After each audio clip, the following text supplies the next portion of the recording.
Hey, it's NPR's Book of the Day. I'm Andrew Limbong.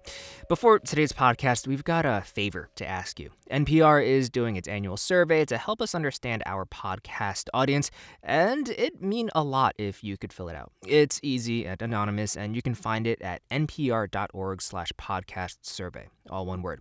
Thanks so much for taking the time. We really do appreciate it. Again, it's at npr.org/podcast survey.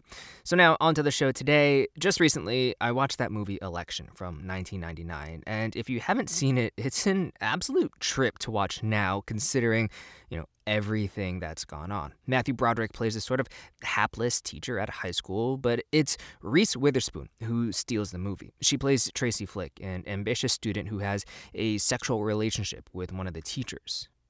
The movie is based off a book by the same name, and its author, Tom Perrotta, has finally written a sequel.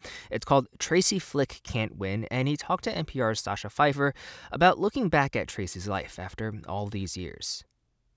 Tracy Flick had big plans in high school. She was going to be president of the United States.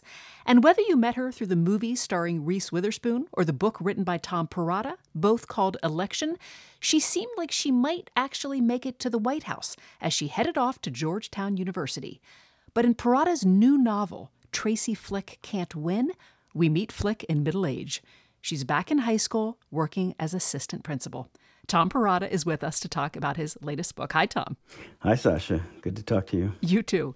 Tom, this book is basically a sequel, but it's coming out about 25 years after you wrote the first book. Why revisit this now? Well, I think there are a couple reasons. One is that Tracy Flick has become a kind of iconic figure in American culture, sort of separate from my book, I think because of Reese Witherspoon's wonderful performance in the movie Election. And so for all these years since I wrote the book and the movie came out, I've been hearing female politicians being compared to Tracy, Hillary Clinton foremost among them. And we should note here, by the way, for people who haven't seen it, she was kind of in high school this sort of officious, driven, overachiever, supremely self-confident in kind of an off-putting way. Yeah, and I think she became a bit of a stereotype of an unpleasantly ambitious woman who alienated the people around her, primarily the men around her. And I didn't always love that idea of Tracy. Some part of me really sympathized with her drive and her ambition. I think to accomplish anything in life, you have to believe that you can do it. And it seemed unfair for Tracy to be vilified for her ambition.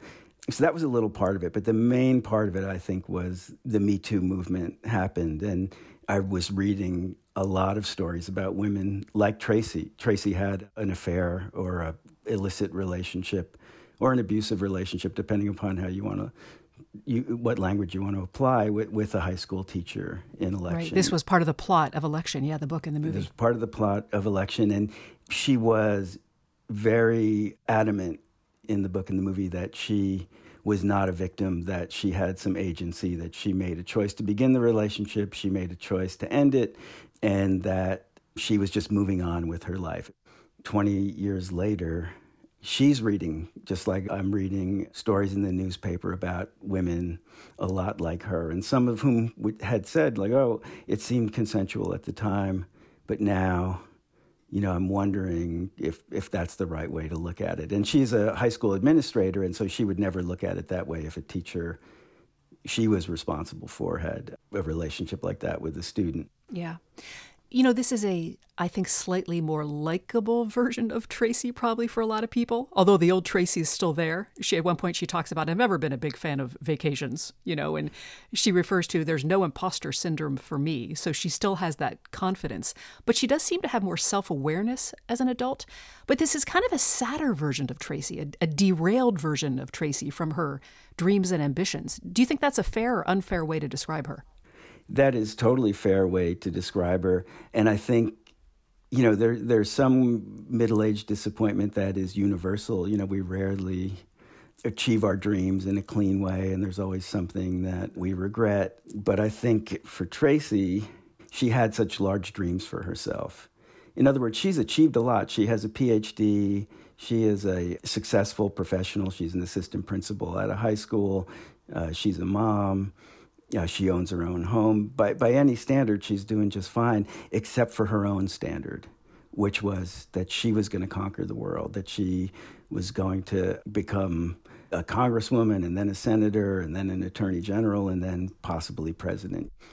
So when she imagines her younger self looking at her older self, she feels ashamed, even though she really has nothing to be ashamed of. But I do think there's this sadness of having betrayed her own dreams. That's how it looks to her. I couldn't help but wonder as I read this, since it's such a reflection from middle age on life as we've accomplished it so far, that I think are you 60, Tom, if you're comfortable saying your age? Yes, I just crossed that particular threshold. Which is a big threshold to cross. And it made me wonder how much your own reflections as you age came through in your writing of this book. I'm sure they did. I mean, that is the secret of fiction writing, is that you're always, in a sense, writing your own autobiography. And, I don't think anybody who knew me when I was in high school would say I was like Tracy, but I also did harbor ambitions that I felt set me apart. And there's something about this feeling of ambition kind of softening with age. Like you realize that no matter what you achieve, your time is limited, that what really counts is the people that you're closest to thinking of you with love. I think that I think there's some of that, just some sense of, whoa, maybe there's a little folly in ambition, and that no matter how hard you try, you can't actually achieve your teenage dream, because teenage dreams don't really encompass life as it really is lived. Although you're a person who, for many outsiders looking in, has achieved a great amount of success, written many books, some of those books made into movies. I'm wondering if you feel like you achieved your own ambitions when you look back to what you wanted to be and do in high school. Yeah, that's the funny part of it. I actually have. There is some satisfaction with that.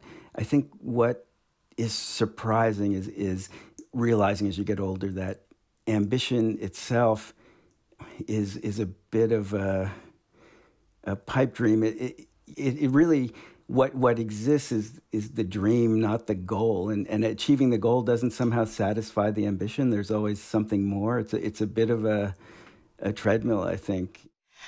Tom, if this book becomes a movie, if Tracy Flick Can't Win gets optioned, maybe it already has been, just as Election did, do you hope again to see Reese Witherspoon play the role of Tracy Flick? Could you see anyone else playing that role?